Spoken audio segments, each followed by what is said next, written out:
ये है Warren Buffett. इनको तो सभी जानते हैं, अगर आप नहीं जानते तो थोड़ी इंट्रोडक्शन इनके बारे में भी दे देते हैं। इन्हें कहा जाता है greatest investor of all time. 2025 में ये 7th richest man in the world है और इनकी नेटवर्थ है 154 बिलियन यूएस डॉलर्स। अगर ये कम लग रहे हैं तो हमें कैलकुलेशन करके देखते हैं। दुनिया की पॉपुलेशन है 8.53 बिलियन। तो अगर वॉरेन बफेट कल डिसाइड करते हैं कि अपना सारा पैसा दुनिया में इवनली बांटने वाले हैं तो हर एक बंदे को 18 बिलियन यूएस डॉलर मिले। हम 1 मिलियन के लिए एस्पायर करते हैं एंड उनके पास इतना ही नेटवर्थ है कि हर एक पर्सन में डिवाइड करने पे वो 18 बिलियन पर पर्सन हो जाए। एंड वॉरेन बफेट बाकी टॉप 10 रिचेस्ट मैन से डिफरेंट है। बाकी top 10 richest man like Jeff Bezos and Elon Musk, उन सब ने टेक में इन्वेस्ट किया। उन्होंने कुछ नया इन्वेंट किया और या मार्केट को डिसरप्ट किया। वॉरेन बफेट ने ऐसा कुछ नहीं किया। वॉरेन बफेट ने दूसरों के बिजनेसेस में इन्वेस्ट किया। तो ये स्टोरी है वॉरेन बफेट की एक वैसी ही इन्वेस्टमेंट जो कि थी कोका कोला कंपनी में। ओके, तो ये है डोनाल्ड कीओ, ये the CEO of Coca Cola in the 80s। और ये स्टोरी इनसे रिलेटेड है। 1987 और 1988 के बीच में कोका कोला के स्टॉक प्राइस में एक वियर्ड ट्रेंड देखने को मिला। एंड किसी भी अच्छे सीईओ की तरह डोनाल्ड कीओ भी स्टॉक प्राइस को ट्रेस कर रहे थे। उन्होंने ये रियलाइज़ किया कि जो स्टॉक प्राइस है वो 1 पॉइंट के बिलो नहीं जा रहा है। स्टॉक नीचे जा रहा है बट 1 पॉइंट पे आके वो फ्लैट हो जा रहा है एंड वो रिपीटेड हो रहा है ऑलमोस्ट 6 to 8 मंथ्स के लिए। डोनाल्ड कीओ वॉज वेरी सरप्राइज कि ऐसा क्यों हो रहा है, क्यों स्टॉक प्राइस एक लेवल के नीचे नहीं जा रहा है। ऐसा यूजुअली तभी होता है अगर कोई इन्वेस्ट कर रहा हो किसी स्टॉक में at a certain level for long periods. तो डोनाल्ड कीओ ने सभी इन्वेस्टर्स को कॉल किया जो मेजर प्लेयर्स थे, तब तक वॉरेन बफेट भी एक प्लेयर हो गए थे। तो डोनाल्ड कीओ ने वॉरेन बफेट को कॉल किया और बोला, हे ब्रो, तुम कोका कोला के स्टॉक्स खरीद रहे हो क्या? वॉरेन ने बोला हाँ, बट डोंट टेल एनीवन, किसी को बताना मत मैं खरीद रहा हूँ। पहला लेसन यही है, क्यों किसी को नहीं बताना कि वॉरेन बफेट कोका कोला के स्टॉक्स खरीद रहे हैं। 1987 तक वॉरेन बफेट का काफ़ी नाम हो चुका था। लोग चाहते थे कि उन्हें पता चले कि वॉरेन बफेट कौन सा स्टॉक खरीद रहे हैं, क्योंकि वॉरेन बफेट जिस स्टॉक में इन्वेस्ट करते थे वो यूजुअली ऊपर ही जाता था। एंड सप्लाई एंड डिमांड के प्रिंसिपल से अगर 87 में लोगों को पता लग जाता कि वॉरेन बफेट स्टॉक खरीद रहे हैं तो सभी उसी स्टॉक में इन्वेस्ट करने लगते और स्टॉक की मार्केट प्राइस बढ़ जाती। इस चीज़ को प्रिवेंट करने के लिए ही वॉरेन बफेट ने डोनाल्ड कीओ को कहा कि फिलहाल किसी को बताओ मत कि मैं इन्वेस्ट कर रहा हूँ। तो बाय 1989 वॉरेन बफेट ने 1.2 बिलियन डॉलर्स इन्वेस्ट कर दिए थे कोका कोला में। बट कोका कोला ही क्यों, एंड अभी ही क्यों? ये वीडियो उसी के लिए हम एक्सप्लेन करने की कोशिश करेंगे कि कोका कोला में ऐसा क्या था जो वॉरेन ने उसको खरीदा। And Warren Buffett the greatest investor of all time in principles पे किसी कंपनी में इन्वेस्ट करते हैं। इस वीडियो का एम यही है कि हम उनके प्रिंसिपल्स को देख के सीख सकें और अपने इन्वेस्टमेंट जर्नी में भी उसको फॉलो करें। The rules of investment of Warren Buffett. Rule number 1, invest what you understand. सिर्फ उसी कंपनी में इन्वेस्ट करो जिसका आपको समझ में आता है। हम लोग किसी की भी एडवाइस पे किसी भी कंपनी में इन्वेस्ट कर देते हैं बिना ये सोचे समझे कि वो करती क्या है। वॉरेन बफेट कभी भी ऐसा नहीं करते। उनका फर्स्ट फर्स्ट क्राइटेरिया रहता है कि उन्हें पता होना चाहिए कि कंपनी एग्जैक्टली क्या करती है। तभी usually Warren Buffett tech company से दूर रहते हैं। कोका कोला बहुत ही सिंपल कंपनी है। उनका बिजनेस मॉडल है बेवरेजेस, जूसेस, द स्टैंडर्ड जो उनका कोका कोला रहता है वो सब मार्केट करना और बेचना। उसके अंदर बहुत सारे ब्रांड्स हैं जैसे Sprite, Thums Up, Limca, Fanta, Maaza वगैरह, मिनट मेड जो जूस है वो ऑल कोका कोला के अंडर ही आते हैं। बहुत ही सिंपल बिजनेस है, सिंपल टू अंडरस्टैंड है। बेवरेजेस और कोक वगैरह बेचते हैं, बहुत ही सिंपल है। तो द फर्स्ट रूल जो है वॉरेन बफेट का वो है कि ऑलवेज इन्वेस्ट उस चीज़ में जिसको आप समझ सकते हो। कभी भी व्हाट्सएप पे जो मैसेज आते हैं कि ये शेयर चढ़ने वाला है खरीद लो, वो नहीं करते वॉरेन बफेट। उनको व्हाट्सएप करोगे तो वो नहीं खरीदेंगे वो शेयर। तो ये है रूल नंबर 1। रूल नंबर 2 है उनका कंपनी की operating history. Company consistently perform करनी चाहिए और जितनी लॉन्ग कंपनी की हिस्ट्री होगी उतने कॉन्फिडेंटली वॉरेन बफेट इन्वेस्ट करते हैं। कोका कोला 130 साल पुरानी कंपनी है और उनका बिजनेस मॉडल बहुत सिंपल है। वो सिरप को स्पार्कलिंग वाटर में मिलाते हैं जिससे कोक बनती है, वही वो बेचते हैं। कंसिस्टेंसी का मतलब वॉरेन बफेट के लिए है वो कंपनी जो अपने प्राइम मनी मेकिंग प्रोडक्ट पे फोकस करे और आलतू फालतू डाइवर्सिफिकेशन के चक्करों में ना पड़े। तो कोको कोला का बेसिक प्रोडक्ट यही है, syrup, sparkling water, Coke. But क्या कोको कोला कंसिस्टेंट रही है? जवाब है नो। 1960s में ये जनाब चेयरमैन थे कोको कोला के, इनका नाम है पॉल ऑस्टिन। बहुत अच्छे चेयरमैन हैं, बट हायर लेवल्स पे क्या होता है, आप अपने हिसाब से कंपनी चलाते हो। तो 60s में पॉल ऑस्टिन ने कंपनी को डाइवर्सिफाई करने की कोशिश की। उसी डाइवर्सिफिकेशन में उन्होंने स्टर्लिंग विनयार्ड्स करके एक कंपनी खरीदी जो कि वाइन एंड अल्कोहलिक ड्रिंक्स में थी। ये उनका पार्ट था डाइवर्सिफिकेशन का। कंपनी ओवरऑल तो प्रॉफिट बना रही थी, बट इस डाइवर्सिफिकेशन की वजह से पैसा लूज कर रही थी।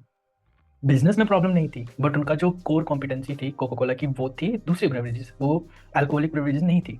तो ये एक नो पॉइंट था। वॉरेन बफेट 60s से मॉनिटर कर रहे थे, बट ही रियलाइज कि अभी ये एडवेंचर कर रहे हैं, तो उन्होंने इन्वेस्ट नहीं किया। 1980s में नए चेयरमैन आते हैं, रोबर्टो गोइजेटा। उन्होंने बहुत रिफॉर्म्स किए कोको कोला में, एंड उनका मेन मंत्र था बैक टू बेसिक्स। 83 तक आते आते उन्होंने कोको कोला का वाइन बिजनेस बेच दिया और उन्होंने कहा कि हमारा मेन मनी मेकिंग जो सेगमेंट है वो है नॉर्मल कोक एंड छोटी मोटी जो आसपास के ब्रांड्स हैं, वो ज़्यादा डाइवर्सिफिकेशन नहीं करेंगे, हम लोग इसी पे फोकस करेंगे मेनली। तो उन्होंने बेच दिया अपना जो भी वाइन वगैरह का बिजनेस था एंड बेसिक्स पे चले गए और मनी फिर से आना शुरू हो गई।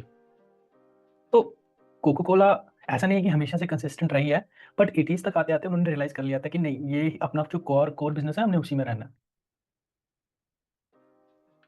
रूल नंबर 3 वॉरेन बफेट का, लॉन्ग टर्म प्रोस्पेक्ट्स। सो जो पिछला रूल था वो रिलेटेड था कि पास्ट में कंपनी क्या क्या करती आई है।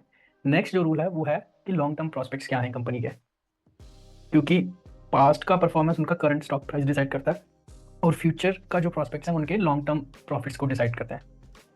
तो कोको कोला एक ऐसी कंपनी है जो हमेशा रहेगी, क्योंकि जो डिमांड है, जो उनका प्रोडक्ट है, वो हमेशा डिमांड में रहेगा। हमें ऐसा लगता है कि कोक का नाम सुनते हैं हमको बस वही लाल कैन दिखता है कोको कोला का, बट ऐसा नहीं है।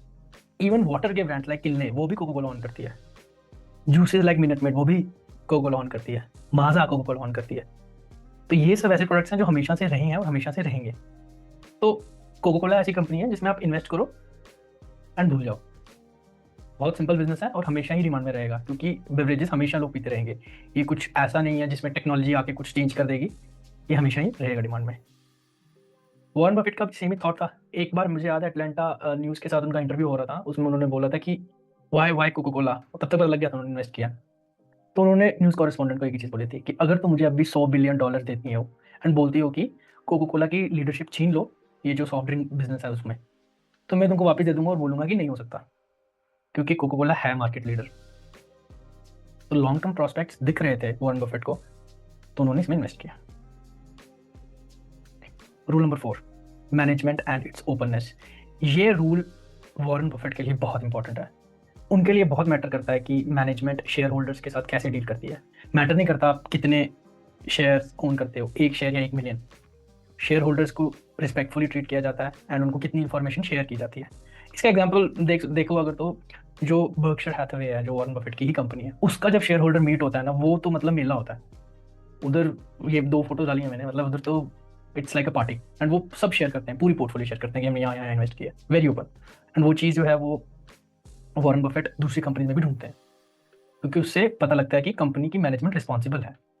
उन्होंने कल को कुछ गलत किया तो शेयर होल्डर्स उनको पूछ सकते हैं कि क्या गलत किया है। There is a Q&A section.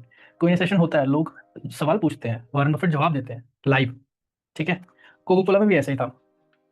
80s में ही मेजरली कोको कोला में शिफ्ट आ रही थी, जब डाइवर्सिफिकेशन वो कम करते जा रहे थे।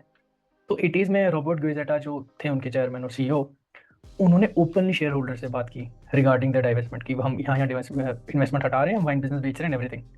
एंड वो क्लियर मिशन स्टेटमेंट उन्होंने शेयर होल्डर को भी दिया कि हमारा एम है शेयर होल्डर्स की रिटर्न्स मैक्सिमाइज करना, और फोकस करेंगे हम अपने हाई मार्जिन प्रोडक्ट्स पे, जो कि सिरप का बिजनेस था, and only on high growth segments. हम फालतू की डाइवर्सिफिकेशन नहीं करेंगे। एक चीज़ होती है ये चीज़ डिसाइड करना, वो तो कोको कोला कंपनी ने किया हुआ था।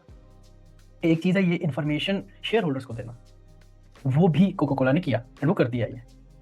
तो जो मैनेजमेंट और उसकी ओपननेस है वो वॉरेन बफेट के लिए बहुत इंपॉर्टेंट है, और कोको कोला वैसी ही कंपनी थी। Rule number 5, buy at attractive price. Company जितनी मर्जी अच्छी हो, अगर आप उसका स्टॉक बहुत महंगा खरीद लोगे, बहुत इन्फ्लेटेड रेट पे खरीद लोगे, तो आपको फायदा कम होगा, क्योंकि रेट ज़्यादा है, क्या करे, जितना मर्जी प्रॉफिट कर ले, रेट ऐसे ही ज़्यादा है। तो 1987 में जब वॉरेन बफेट ने इन्वेस्ट किया था, उससे थोड़ी देर पहले ही एक ब्लैक मंडे और ब्लैक ट्यूसडे का इवेंट हुआ था यूएस स्टॉक्स में। मैं अलग से वीडियो बनाऊंगा कि वो क्या था, बट हुआ ये था कि डाउ जोन्स जो है, जो उनका सेंसेक्स है, वो काफ़ी गिरा था थोड़ी ही दिनों में, काफ़ी ज़्यादा, बहुत ज़्यादा बिक्री हुई थी। एंड कोको कोला में कोई प्रॉब्लम नहीं थी उस टाइम पे, लेकिन मार्केट ट्रेंड के अकॉर्डिंग कोको कोला का शेयर भी गिर रहा था। तो वॉरेन ने तभी इन्वेस्ट किया एकदम यहाँ पे, ये वो शेयर गिर रहा था, तो उनको अच्छे प्राइस में मिला। आजकल SIP वगैरह बहुत चल रही है, ये वो है, but Warren Buffett usually wait करते हैं, जब भी उनको पता है कभी ना कभी सिचुएशंस अराइज करेंगी जब उनको मिलेगा स्टॉक सस्ता। तो ये उनका फिफ्थ टेनेंट है कि हमेशा अट्रैक्टिव प्राइस पे बाय करो, ठीक है। डरना नहीं है, कभी ना कभी आएगा ही। अगर आपके पास कैपिटल होगी, आप उस पॉइंट पे इन्वेस्ट करो, आप अपनी ड्यू डिलिजेंस करो कंपनी को लेके कि कंपनी बाकी सारे जो रूल्स हैं उन पे खरी उतरती है कि नहीं, एंड फिर वेट करो, अपनी कैपिटल किसी लिक्विड फंड में या FD वगैरह में डाल दें, देन वेट। कभी ना, अगर आप वेट करोगे, कभी ना कभी मार्केट ट्रेंड के अकॉर्डिंग वो भी स्टॉक गिरेगा, एंड उस टाइम पे आप लगा दो पैसे। कंपनी तो अच्छी है ना, स्टॉक गिरने का ये मतलब नहीं होता है कि कंपनी अच्छा परफॉर्म नहीं कर रही है, स्टॉक कई बार ऐसे ही मार्केट ट्रेंड में गिर जाता है। तो ये फिफ्थ रूल है वॉरेन बफेट का। अब एसेस करते हैं कि ये गुड डिसीजन था कि नहीं, ये सही डिसीजन था कि नहीं वॉरेन बफेट का कोको कोला में इन्वेस्टमेंट। तो ये कोको कोला का शेयर प्राइस है, वॉरेन बफेट ने खरीदा था यहाँ, आज है ये यहाँ। अब इसमें देखो मार्केट ऊपर गई, फिर 2001 के क्रैश में नीचे आई, फिर धीरे धीरे धीरे धीरे बढ़ी, फिर ये कोविड का है पीरियड, फिर ऊपर आई। वॉरेन बफेट ने अपने शेयर्स नहीं बेचे, ये होता है लॉन्ग टर्म इन्वेस्टर। हम लोग तो यहीं बेच देते या यहाँ बेच देते कि प्रॉफिट हो गया, या फिर यहाँ डर के मारे बेच देते, बट लॉन्ग टर्म प्रोस्पेक्ट्स उन्होंने देखे थे। तो अभी देखो, अभी 9.3% of the Coca Cola shares Warren Buffett के पास है, मतलब क्लोज टू 10% कंपनी का जो शेयर्स है वो सिर्फ वॉरेन बफेट के पास है कोको कोला के, जो अप्रोक्सीमेटली 400 मिलियन शेयर्स होते हैं। एंड अभी उनकी वैल्यू है 28.3 बिलियन। 1 बिलियन की इन्वेस्टमेंट अभी 28.3 बिलियन बन गई है। जो डिविडेंड देती है कोको कोला, उसी का पर ईयर वॉरेन बफेट को 816 मिलियन मिल जाता है। मतलब स्टॉक बेचे बिना 816 मिलियन एनुअली वॉरेन बफेट कमाते हैं कोको कोला से। अगर आप CAGR की बात करो तो क्लोज टू 10% का CAGR है। तो हाँ, कोको कोला में इन्वेस्टमेंट सही डिसीजन था, बट आप ये देखो कि कितने लॉन्ग टर्म के लिए उन्होंने इन्वेस्ट करके रखा। वो घबराए नहीं कि बीच में स्टॉक गिर गया है, बेचा नहीं उन्होंने, होल्ड करके रखा, क्योंकि उन्होंने ड्यू डिलिजेंस किए थे। उनकी ये कोको कोला बाकी जो शेयर, बाकी जो रूल्स हैं उनमें खरी बैठी हुई थी, तो उन्होंने पैनिक सेलिंग नहीं की। और आज देखो 28.3 बिलियन। तो ये स्टोरी सुनाने का मेरा वही मकसद था कि जब कोई भी स्टॉक खरीदने जाते हो, पहले ड्यू डिलिजेंस करो, ठीक है, इन 4-5 रूल्स को फॉलो करो, एंड फिर घबराओ नहीं, फिर इन्वेस्ट करो, फिर घबराओ नहीं, और फिर देखो भी मत कि क्या हो रहा है। लॉन्ग टर्म में प्रॉफिट ही होगा, लॉस हो ही नहीं सकता। Thank you.